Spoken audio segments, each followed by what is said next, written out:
So we want to work on some mobility for the lower back, but the first thing that I want to have you do is actually something that helps stabilize, or more so level out the pelvis.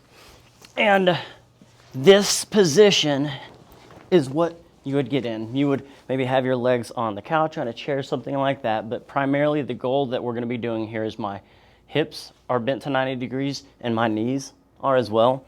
You can take a blanket or something at home, but something to wrap around your legs to keep your knees from flaring out.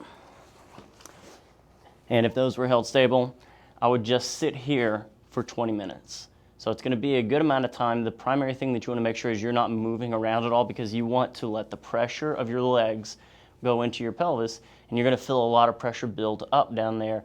And after that 20-minute point, all you're going to do is slightly shift your pelvis under and back, and you may get a little bit of a pop or a cavitation. That's just using your own body weight to give some pressure and level the pelvis. So that's the first thing that we're going to do. Once we are done with that, then we actually will get to a little bit of mobility.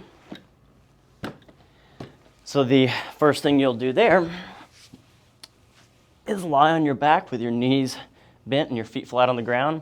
You can have your arms out to the side. You're going to let your head roll to one side with your knees to the other, and do 20 reps just like this. So I'm not going back and forth. It's all 20 to opposite sides, and then I'm going to switch. Also notice whenever I go down, I'm not keeping my feet on the ground.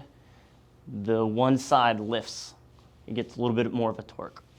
So after I've done 20 and 20, then I'm actually going to lay my arms out and just come over to the side and try to let my body relax into this. If it's painful here, bring your leg down lower. If you can bring it up higher over time, that's good, but try to just settle in around 30 seconds and then slowly come out of it, and then switch to the other side.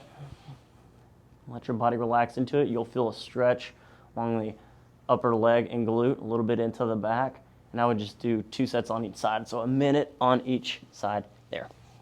After you're done with that, we want to stretch a muscle called the piriformis that runs from the top of the leg to the bottom of the spine.